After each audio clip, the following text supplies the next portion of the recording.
Today we live in a world that has collided with the media. We look towards the media as a source of entertainment, information, and communication. We give the media the power to send us messages that are largely accepted by society. And when they have that much power over us, we are in danger of losing control of our perception of reality.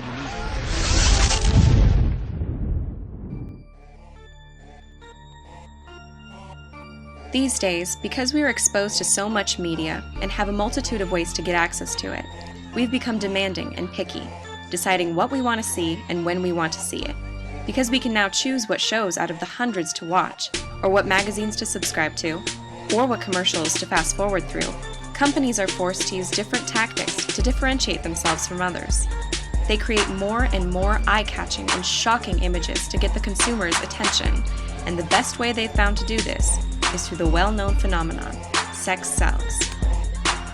The media knows exactly who they're targeting, and exactly how to get the message across. They know how to appeal to the women, and how to appeal to the men. They play on feminine insecurities and masculine desire for power. The media tells us how women are supposed to look, how we're supposed to act, and what we're supposed to wear. They are shaping the ideal woman.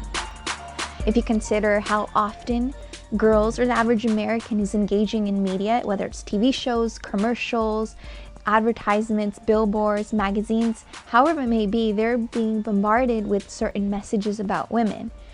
So I think media is definitely a key factor in the negative body image that we're seeing in women, and especially given the advancement in technology and how that's used to transform women.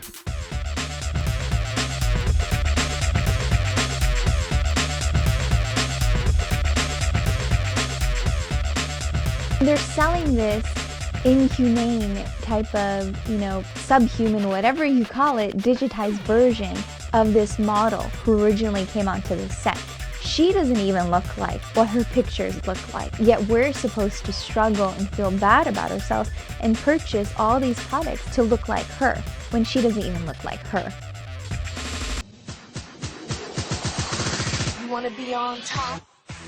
Because of this idea put forth by the media and accepted in large by society, individuals create a personalized reality that is reflective of what they observe and identify as meaningful in their environment.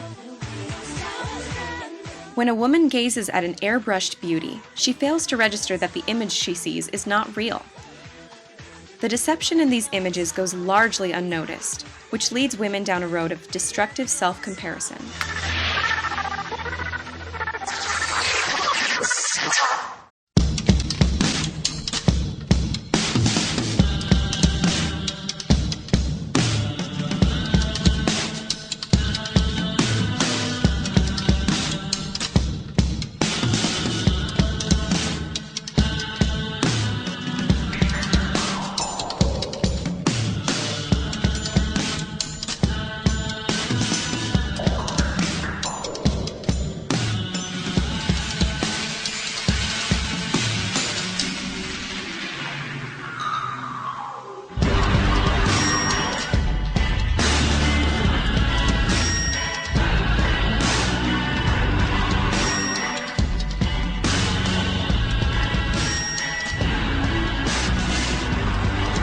The media instills this negativity into women that not only affects how they see themselves, but also how others view them. I'll turn on MTV and I'll see women sliding on poles and men throwing money at them. And then in the songs they're saying bitches and hoes and bitches ain't shit but hoes and tricks. And I can't drive down the freeway without seeing a billboard with a sexy woman laying across it. All these ads exploiting women to sell their product are instilling the message that their products will help you get sex. It's not that complicated. Give, and you shall receive.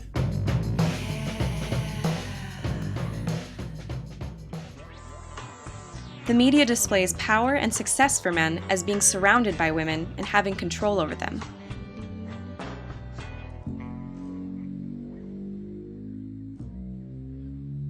It dehumanizes a woman. She is a prize, a property, something to win.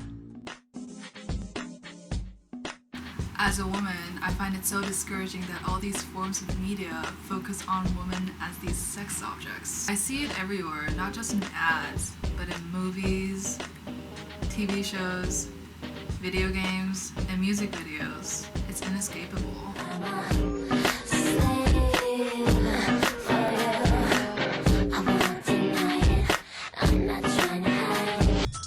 By objectifying women, the media is encouraging men to think of women only in terms of their sexuality. You don't see the real person when you're seeing that objectified woman they're using her body to sell some product, masculine product, whether it's a car with a woman dressed in a bikini on top of a car that has nothing to do with the car. You know, we have no idea what that woman's like on top of the car. But they're telling us that she's the sex symbol, she's the hood ornament for that car, and if some guy goes out and gets that car, he in essence going to be cool and have a girl just like that girl perched on that car. When you objectify someone, you turn them into an object, you take away their humanity. Oh, this is what you like. Yes, it is. And turning a human being into a thing is almost always the first step towards justifying violence against that person. According to the social learning theory, human behavior is obtained through modeling by observing other people and consequences of their actions, without intention to learn and without awareness that learning has occurred. Most men aren't genetically predisposed to abuse and disrespect women. Their attitudes are conditioned partially by what they see in their society, and today in society, it's become normal for advertisements not only to objectify women, but to display these women in harmful situations. For example, if you've got a commercial where it shows aggression or actual violence towards a woman, or it shows a woman just being appreciated because of, her a body part or something that's being exploited, I mean, all that is doing to your influential audience is creating in their minds that this is okay and this is the right thing to do. In my experience in law enforcement, I've seen different types of violence that's been perpetrated against women. And what is sad is the types of violence I see in real life, in many cases, match what a huge portion of the male population is actively engaging in for fun in video games. You have a random assault that occurs against women. It could be a rape situation, it could be an attempted sexual assault situation. But you're also seeing violent crimes perpetrated against women by their partners. This violence is very prevalent.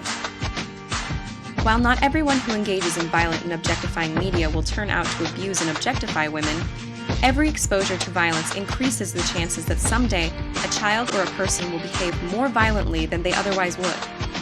When you consider the increasing amount of violence against women in today's media, it's no wonder that the amount of violence against women is so prevalent. It seems almost silly to deny that there's any correlation between the two. I've been involved with over 1,000 domestic violence cases. There's no treatment that we know of today to take someone who's abusing women and using power control over women and have them magically stop that behavior.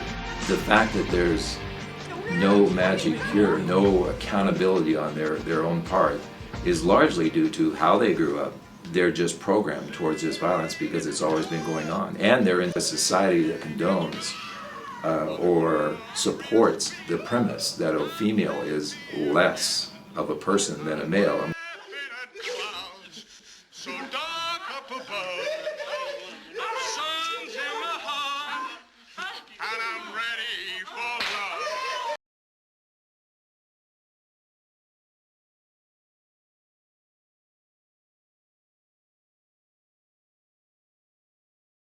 If there's even a slight chance that by lowering the amount of women being objectified in the media we could lower these numbers, then why do these demeaning and harmful messages about women continue to be sent out?